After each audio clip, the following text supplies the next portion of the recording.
Welcome back to another dark chapter from the Wasteland. What I am about to share might sound impossible, but I swear every word is true. Tonight we are exploring a secret that makes every other Vault-Tec conspiracy look like a practice run. While everyone watched the ground-based vaults and whispered about their experiments, something else was happening 300 miles above our heads. 17 luxury stations spinning in orbit, each one containing 500 of the ultra-wealthy who paid billions to escape the nuclear war they helped create. They watched the bombs fall from leather chairs. They toasted with champagne while millions burned, and they are still up there, preserved and waiting, watching us through telescopes and planning their return to an Earth they think belongs to them. I know because I designed those stations. I programmed their systems. I loaded the passengers, and then I stranded them in orbit forever because I decided they did not deserve to survive. And if you genuinely enjoy this kind of dark storytelling, consider subscribing and liking the channel, but only if you like the content. I need to tell you something before it is too late. Before the meteor showers start again, before they decide Earth has died enough for them to return, my name was Dr. Catherine Walsh. I worked as an aerospace engineer for a division of Vault-Tec that does not exist in any official record. While America argued about whether we had enough vaults to save a fraction of the population, while senators gave speeches about dying alongside their constituents, I was designing something else entirely. Something that made the ground-based vaults look like practice runs. Vault-Tec Orbital Division. 17 space stations disguised as weather satellites. Vaults 201 through 217, spinning quietly at Lagrange points where gravitational forces keep objects stable for centuries. Each one containing 500 of the ultra-wealthy, the politically connected, the people who decided that survival was too important to leave to chance. Everyone fixated on B.O.M.B, -001, when they talked about orbital platforms. The military loved showing it off. This donut-shaped weapons platform, capable of firing 24 nuclear missiles at any target on Earth. It made people feel safe, knowing we had the ultimate deterrent circling overhead. But B.O.M.B, -001, was just the guard dog. The real prizes were sleeping in quarters with leather chairs and observation decks and artificial gravity created by slow rotation. The cost was staggering. $800 billion per orbital vault. We built them using technology stolen from the Chinese space program through an operation we codenamed Paperclip 2. I helped coordinate those thefts. I sat in meetings where we discussed which Chinese engineers had families we could threaten, which ones had gambling debts, which ones simply hated their government enough to betray it. The irony is that the Chinese were building their own orbital vaults at the same time, stealing our technology just as eagerly as we stole theirs. We signed a pact, a mutual non-aggression agreement that never made it into any official document. After the radiation cleared and the undesirables died off, we would divide the Earth between us. The Chinese would take Asia and Africa. We would take the Americas and Europe. Simple, clean, genocidal. The selection process started in 2070. Vault-Tec identified essential individuals, people whose survival justified any cost.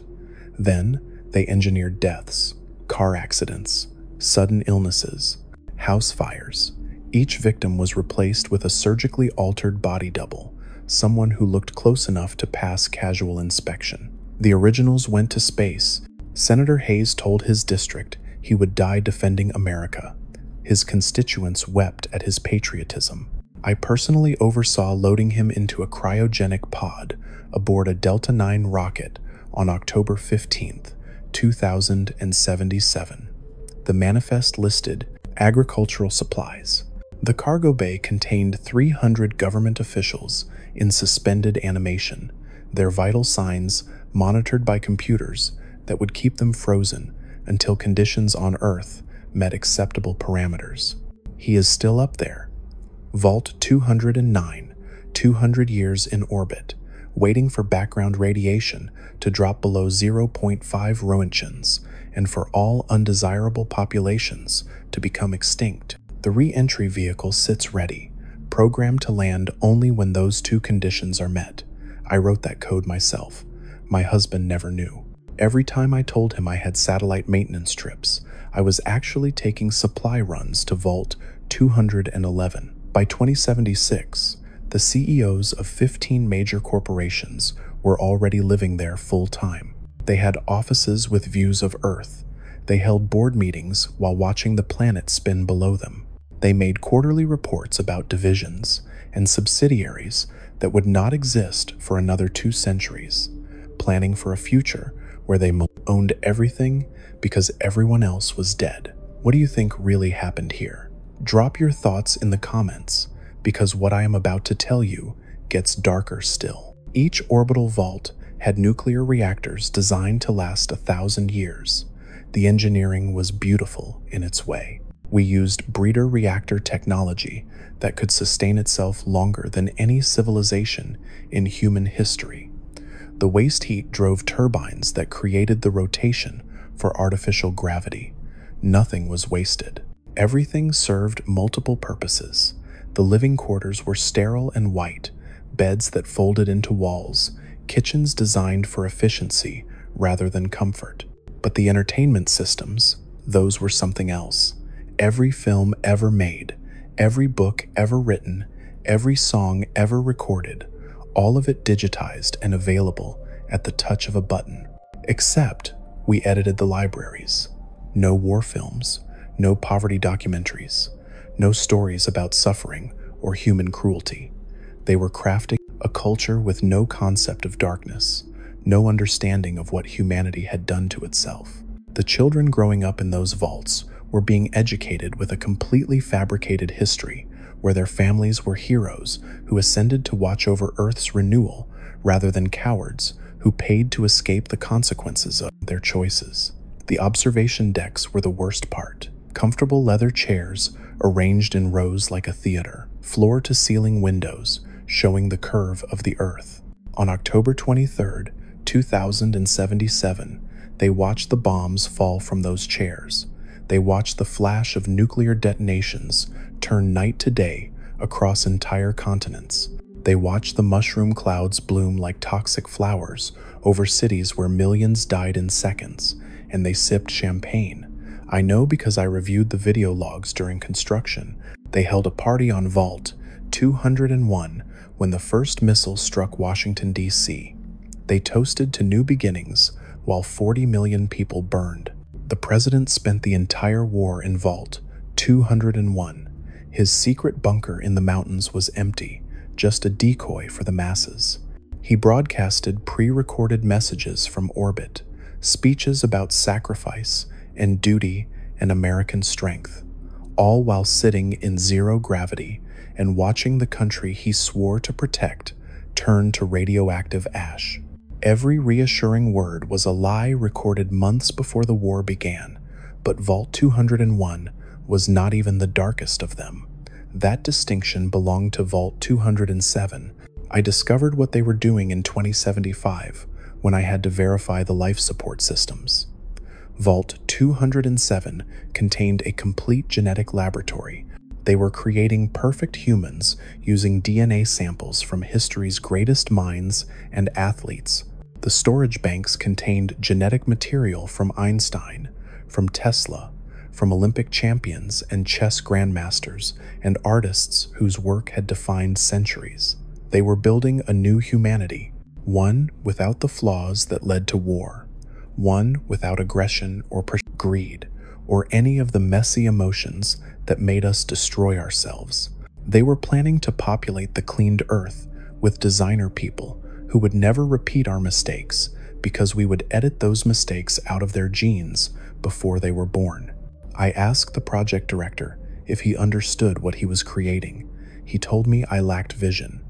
He said the old humanity was a failed experiment and we were simply starting over with better materials. He showed me the incubation chambers where 50 embryos were already developing. Perfectly engineered humans who would never know their genetic parents were long dead would never know they were created to replace a species that decided it was too broken to deserve survival. Vault 215 ran a different kind of experiment. They could receive transmissions from Earth, but were programmed to never respond. They listened to millions of people crying for help during those first days after the bombs fell. They heard radio broadcasts from cities choking on fallout, from hospitals overflowing with radiation victims, from parents begging anyone who could hear to save their children. And they listened in silence.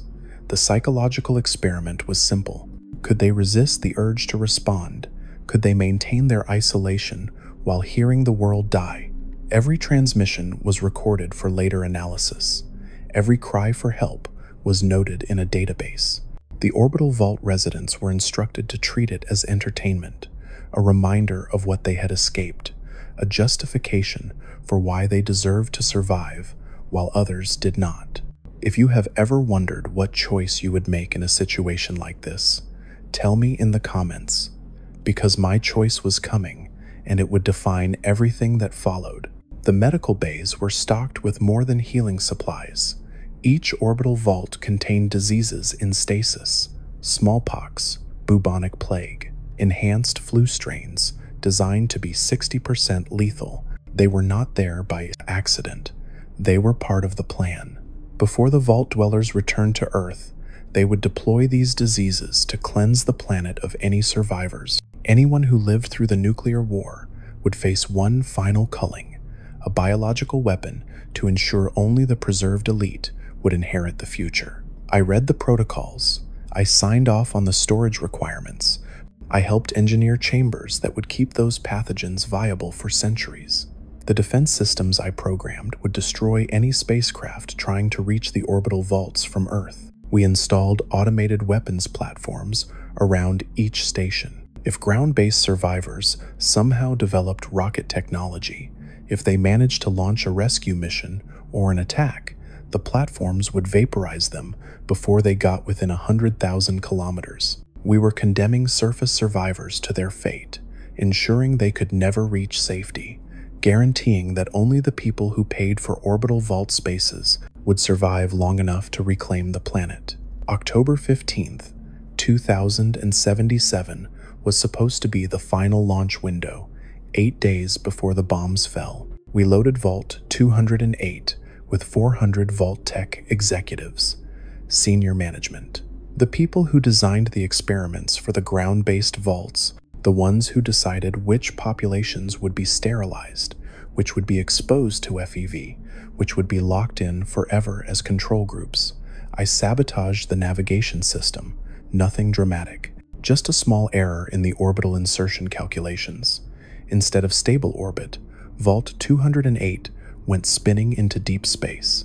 By the time anyone noticed, it was too far to retrieve. 400 executives drifting away from Earth at 17,000 kilometers per hour, their cryosystems sustaining them as they sailed into the dark between stars. That was my first act of revenge. Small, petty, satisfying. The intelligence report said the Chinese would launch their attack at noon on October 24th. We had 12 hours of warning built into our schedules. Plenty of time for final evacuations. Plenty of time to seal the ground-based vaults and board the last orbital shuttle. Our analysts were confident. Our satellite networks were comprehensive. Our spies were well placed. They were also completely wrong. The bombs started falling at midnight on October 23rd, 12 hours early. Someone's intelligence failed, or someone's timeline was deliberately false, or maybe the world was just more eager to die than anyone predicted. I was at the ground control station for the Orbital Vault Network, a hardened facility buried 300 feet below the California desert, the place where we monitored life support, adjusted orbits, managed communications with all 17 orbital vaults, the nerve center for humanity's secret escape plan. When the first missile strikes lit up our boards, I had maybe 20 minutes before the shockwaves would reach our location, maybe 30 before. Radiation made the surface uninhabitable. The last transmission I received came from Vault 210, their director asking why Earth had gone dark, why all the ground stations stopped responding, why the nuclear strike detection network was screaming. I told him to look out his window. Then I destroyed the control station. I pulled the deuterium core from the reactor and let it melt through the containment. I wiped every hard drive. I triggered the self-destruct on the communication satellites. Everything that let the orbital vaults talk to Earth, everything that let them coordinate their return, everything that gave them control over the future, I burned it all. The facility sensors showed radiation levels rising outside. The bombs were getting closer. I had minutes, maybe less. I had kept one re-entry vehicle access code, planning to expose everything once I was sure humanity would survive. Planning to tell the world about the orbital vaults, about the conspiracy, about who really abandoned Earth while everyone else died. But exposure would take time I did not have. Evidence would need years to compile. The world would need to survive long enough to care about what I discovered. So I ran. I had memorized the location of every vault in the Western Territories. I knew which ones were control vaults, which ones were experiments, which ones had the best chance of keeping their residents alive and sane. I chose Vault 13. The record said Vault 13 was designed to remain closed for 200 years as a study of prolonged isolation, a control group for the Enclave to use as baseline data. But I knew something the records did not mention.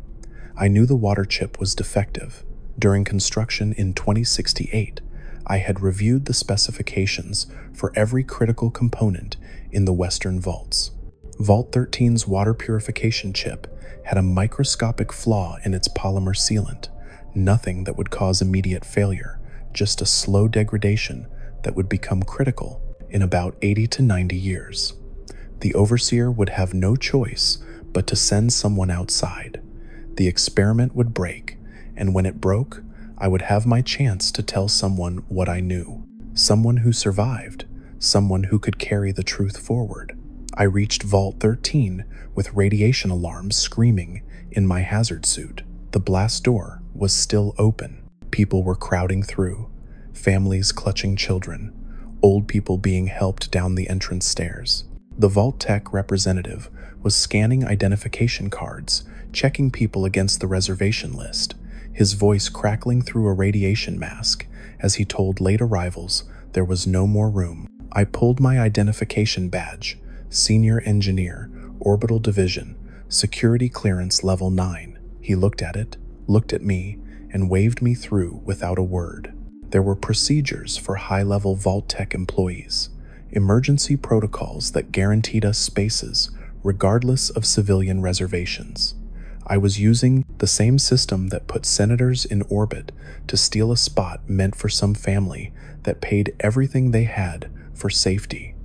The irony was not lost on me. I had become what I hated, saving myself while others died, but I told myself it was different. I had information. I had evidence of crimes that needed to be exposed. My survival served a greater purpose. That is what they all told themselves, I imagine. Every person who climbed aboard those orbital vaults convinced themselves they deserved it more than whoever they were leaving behind. The blast door sealed at 0247 hours on October 24th.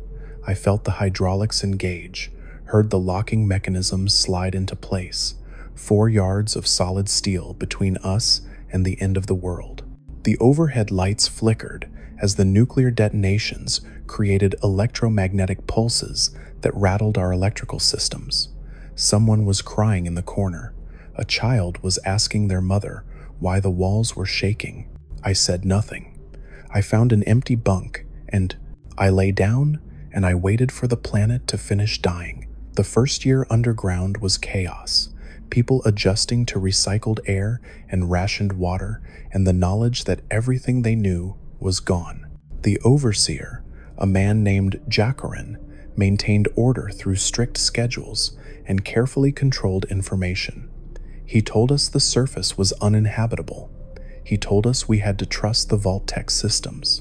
He told us patience was survival. I watched him carefully. He knew about the Vault experiments. I could see it in how he managed the population, how he justified every restriction, how he talked about our duty to preserve humanity. He was playing his role perfectly, keeping people isolated, keeping them dependent, maintaining the experiment even though the Enclave was probably dead and the data would never be collected. I considered telling him what I knew, considered revealing the orbital vaults, the diseases in storage, the plan to cleanse the Earth before the elite returned. But he would not have believed me, or worse, he would have believed me and continued anyway, because that is what overseers did. They followed the program, no matter how grotesque it became. So I waited. I integrated into Vault-13 society. I worked in the engineering section, maintaining systems that I had helped design. I watched years pass. I watched children born underground who would never see the sun. I watched people forget what fresh air smelled like, what rain sounded like on windows, what it felt like to choose where you went and what you did without a schedule telling you when and how. And every night, I looked at the ceiling and imagined the orbital vaults spinning overhead. I imagined Senator Hayes sleeping in his cryopod, dreaming whatever dreams frozen people have. I imagined the genetic experiments in Vault 207 growing in their artificial wombs. I imagined the psychological torture of Vault 215 as they listened to the dying pleas from Earth and recorded them for science. I imagined them waiting, patient, preserved, perfect in their isolation while we suffered for their future. The decades blurred: 2080, 2090, 2100. People stopped talking about the surface world. The original Vault dwellers grew old. Their children knew only metal walls and recycled water. Their grandchildren thought stories about cities and cars and oceans were fairy tales. I stopped aging. That is the detail I have not mentioned yet. The reason I could wait 84 years to tell this story. The thing that made me useful to Vault-Tec's orbital division in the first place. In 2066, I volunteered for a longevity treatment program. Vault-Tec needed engineers who could oversee projects spanning decades. They needed people who would not die before the orbital vaults were completed. The treatment used a combination of gene therapy and cellular regeneration, technology adapted from military research into radiation resistance. It worked. My aging slowed to maybe 1 year for every 10 that passed. I would live for centuries if nothing killed me first. I was 38 years old when I entered Vault 13 inches, 2077. By 2161, I looked maybe 45. Same face, same body, same memories of what I had done. The water chip failed right on schedule.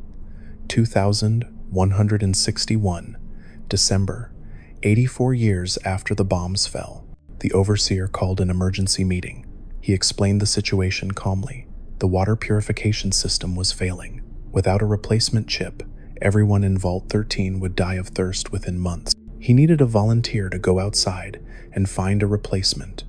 Someone brave enough to face the Wasteland.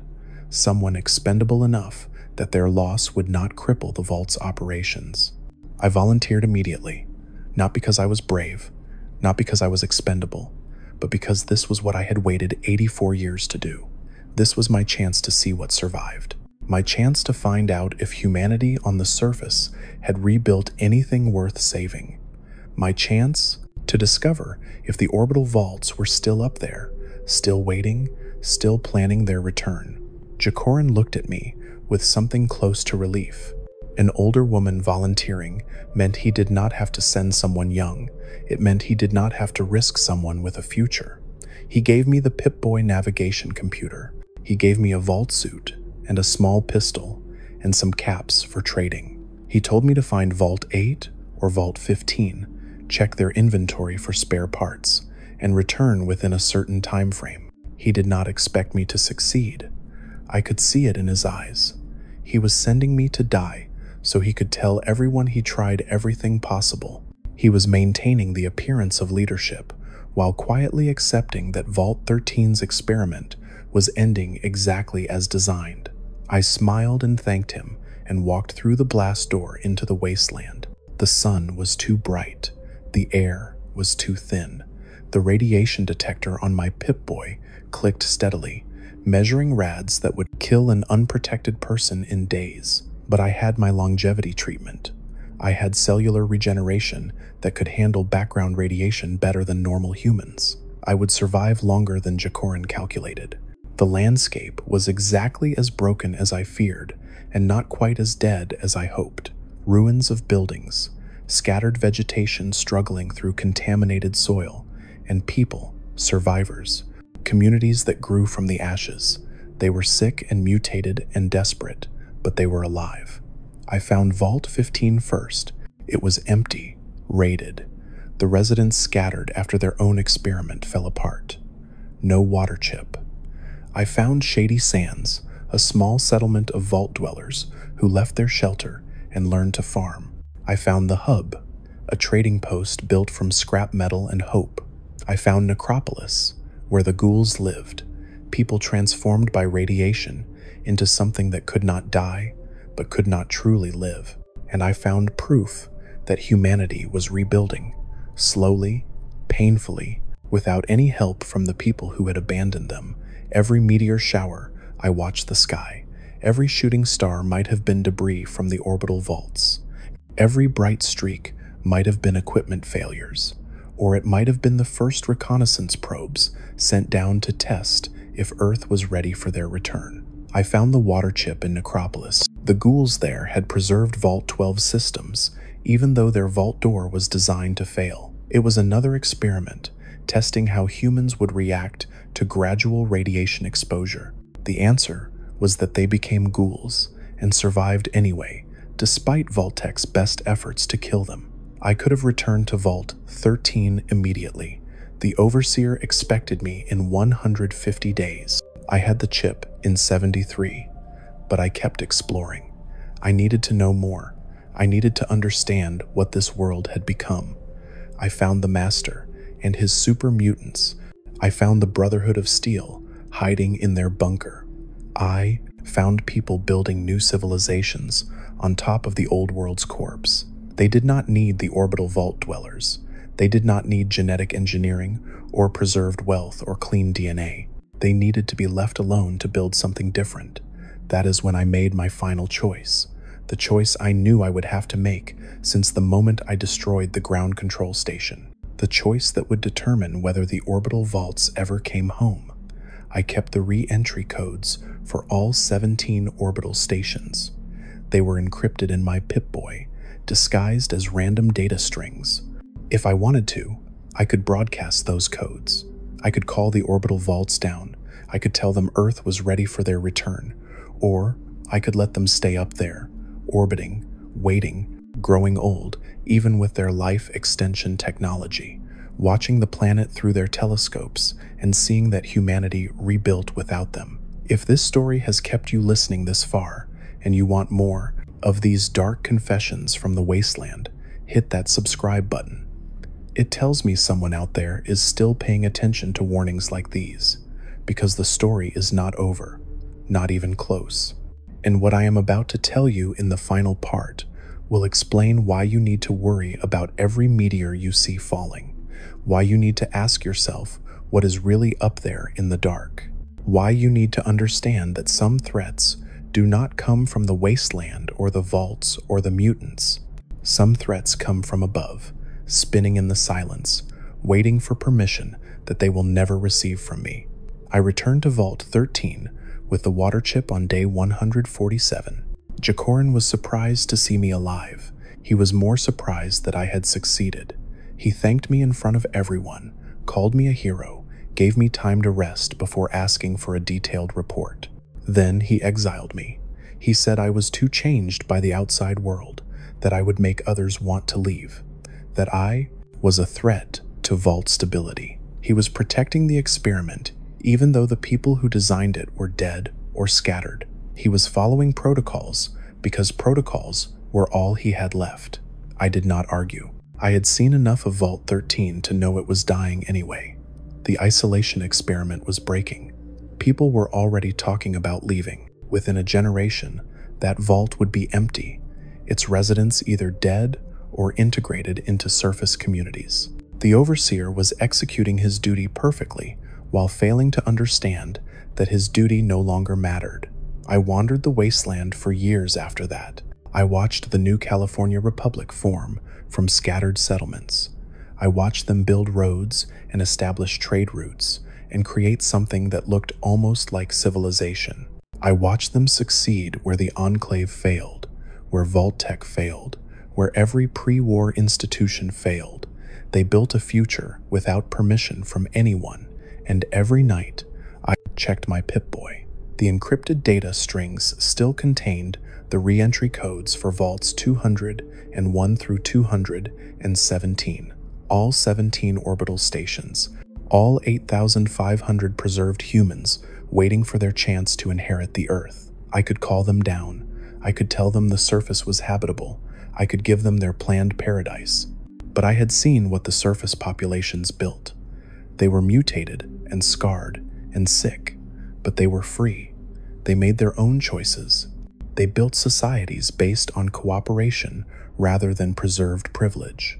They were everything the orbital vault dwellers feared, and everything those dwellers could never become. The elite wanted a clean slate. The surface populations were writing on the slate anyway, creating something new from ruins and desperation and stubborn human persistence. So I made my choice. I kept the codes encrypted. I kept them hidden.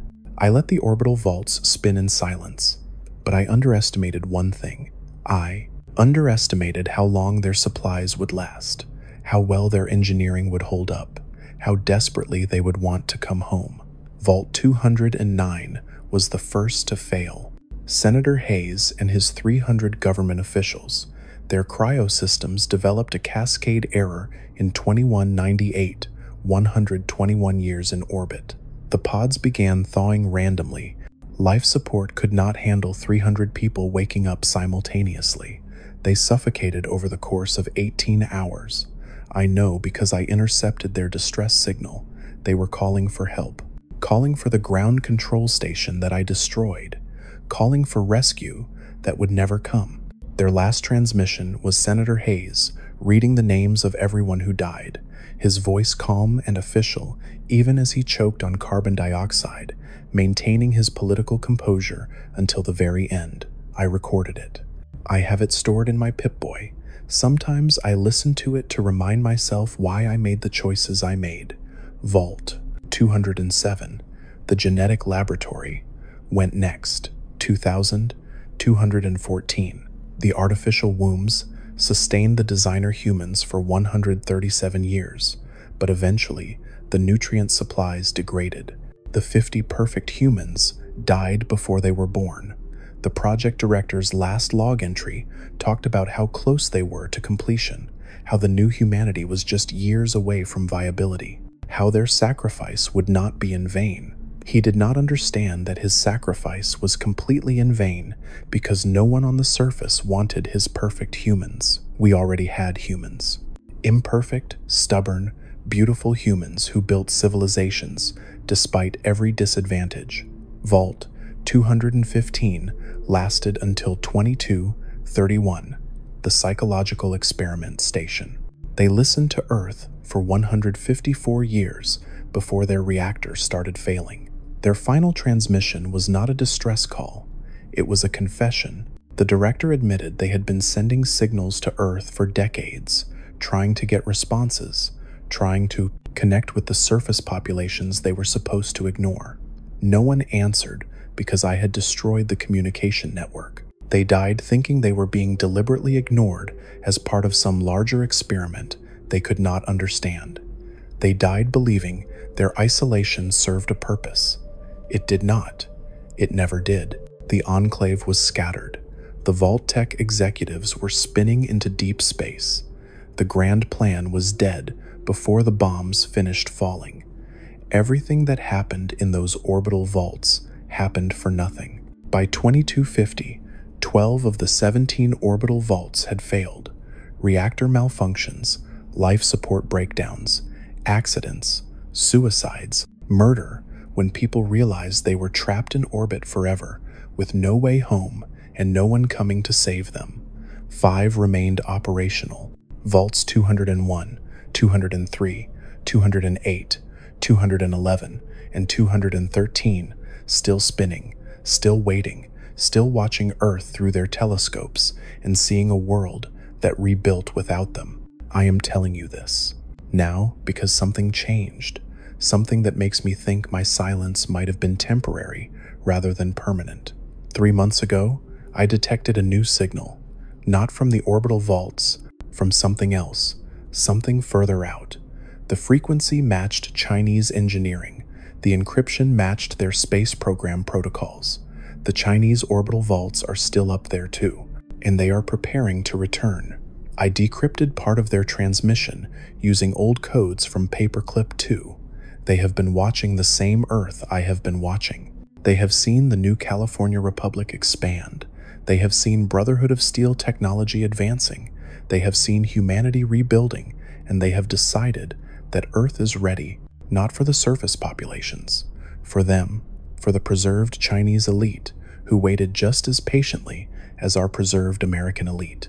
They are planning a coordinated return. 18 Chinese orbital vaults carrying 9,000 people, military, scientists, engineers, all of them trained in pre-war technology, all of them carrying weapons that surface populations cannot match, all of them believing they have the right to reclaim a planet they abandoned. The American orbital vaults know. I intercepted communications between Vault 201 and the Chinese stations. They are coordinating. They are planning a joint operation. The old enemies are now allies because they both want the same thing. They want Earth back. They want to remove the current populations and install themselves as the rightful inheritors. They have been waiting 200 years. They have preserved pre-war technology. They have maintained social structures and military hierarchies and corporate organizations. They have everything except one critical component. They do not have re-entry authorization codes. The systems I designed require encrypted authentication before the re-entry vehicles will activate. Without those codes, they are trapped in orbit. With those codes, they can come home, and I am the only person alive who has them. That is why I am telling this story now. That is why I am recording this confession, because the Chinese and Americans in orbit are getting desperate. They know someone on the surface has the codes. They have been sending signals for years, offering deals, making threats, promising rewards. They found Vault 13. They found the records of my entry. They are looking for me. They have informants in every major settlement. They have been dropping surveillance probes disguised as meteorites. Every shooting star might be a probe scanning for my biosignature. Every meteor shower might be them tightening their search. Here is the truth I have avoided saying directly until now. The truth that makes this confession necessary. I am not just Dr. Catherine Walsh. I was not just an aerospace engineer. My longevity treatment was not just gene therapy and cellular regeneration. I was part of the Enclave leadership, one of the inner circle who planned the Orbital Vault program. I knew about the Vault experiments from the beginning because I helped design them. I knew about the plan to colonize another planet because I was on the committee that approved the Starship research. I knew every terrible secret because I was one of the people making the decisions. I told myself I was just following orders. I told myself I was protecting America. I told myself someone had to make the hard choices, and I was strong enough to bear that burden. Then I saw what we were really doing. I saw the cruelty. I saw the casual evil. I saw people I respected talking about depopulating Earth like it was a corporate merger that needed proper planning. And I realized I had helped build a machine designed to destroy humanity while pretending to save it. So I sabotaged it. I destroyed the ground control station. I hid the re-entry codes. I condemned 8,000 preserved humans to slow death in orbit because I decided they did not deserve to survive. I became judge, jury, and executioner for everyone in those orbital vaults. I made myself God because I thought I knew better than they did what the world needed. Maybe I was right. Maybe I saved humanity from becoming slaves to preserved tyranny. Maybe I gave the surface populations a chance to build something better. Or maybe I was just another monster, making monstrous choices and calling them necessary. The Chinese orbital vaults have been tracking my signal origin. They know I am somewhere in the new California Republic territories.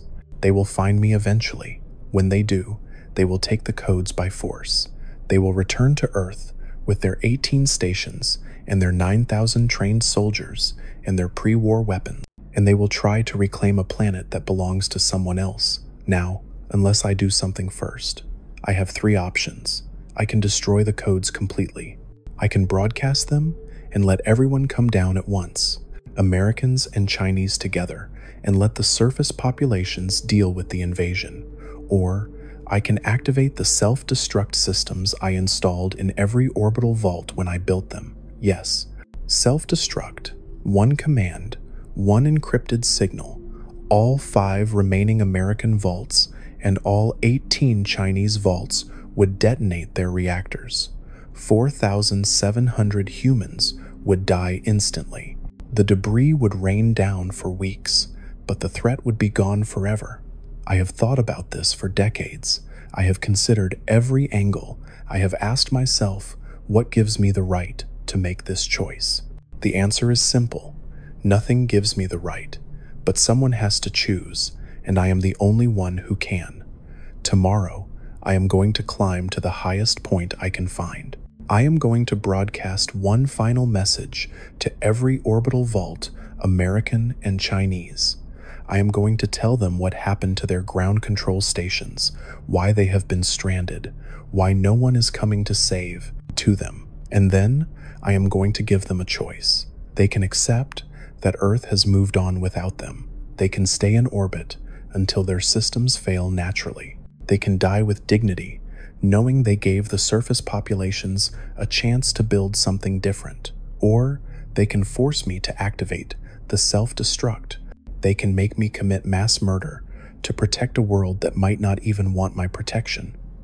I hope they choose wisdom. I hope 200 years of isolation taught them something about humility. I hope they understand that survival is not the same as deserving to survive, but I do not think they will. I think they will fight to come home.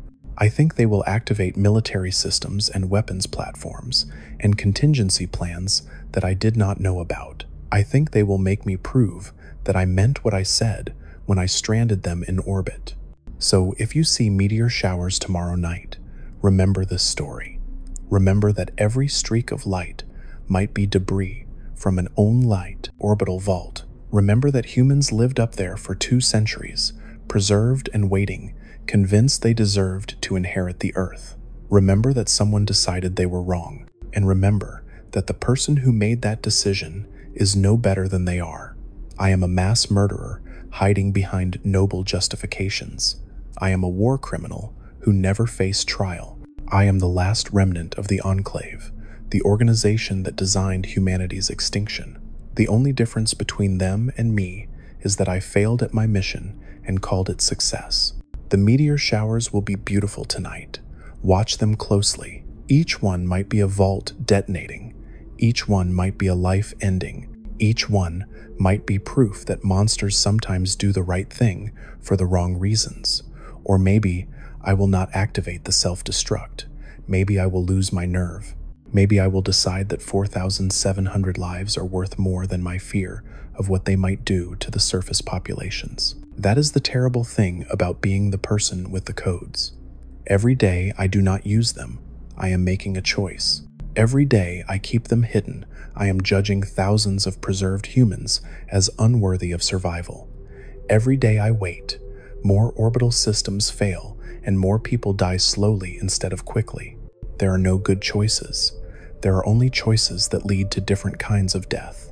I chose Vault 13 because its delayed opening would give me time to prepare evidence of the orbital program. I never expected to wait 84 years. I never expected to become something other than human in the process. I never expected to be the last person alive who remembers what we were trying to build and why it deserved to fail. The irony is that their perfect preservation means they know nothing of survival. They maintained their pre-war knowledge. They maintained their pre-war hierarchies and prejudices and assumptions. They learned nothing from the nuclear war because they never experienced it. We surface dwellers, mutated and scarred, we are the ones truly prepared for this new world. We learn to survive despite radiation. We learn to build despite scarcity. We learn to cooperate despite every reason to fight. They want to take that from us. They want to erase what we built and replace it with what they preserved. They want to turn progress into nostalgia and call it restoration. I will not let them, even if it means I become exactly the kind of monster I tried to stop. Even if it means 4,700 more deaths added to my count. Even if it means I die knowing I committed genocide to prevent colonization. The codes are ready. The signal is prepared. The choice is made. Tonight, watch the meteor showers. They will be spectacular. And if you ever wonder whether the elite escaped the nuclear war, whether someone somewhere survived in comfort while the rest of us suffered, remember this confession. Remember that yes, they escaped. Yes, they survived. Yes, they watched from orbit and waited for their chance to return. But they forgot one important truth. The world belongs to the people who build it, not the people who buy escape routes, not the people who preserve themselves while others burn, not the people who wait for death to clear the stage before claiming their inheritance. The world belongs to survivors who refuse to give up, to ghouls who became more than human, to wastelanders who built civilizations from scrap metal, to mutants who found family in each other, to every person who chose to keep living even when living was impossible. The orbital vaults thought they were Noah's Ark. They thought they were saving humanity from the flood. They never understood that we learned to swim.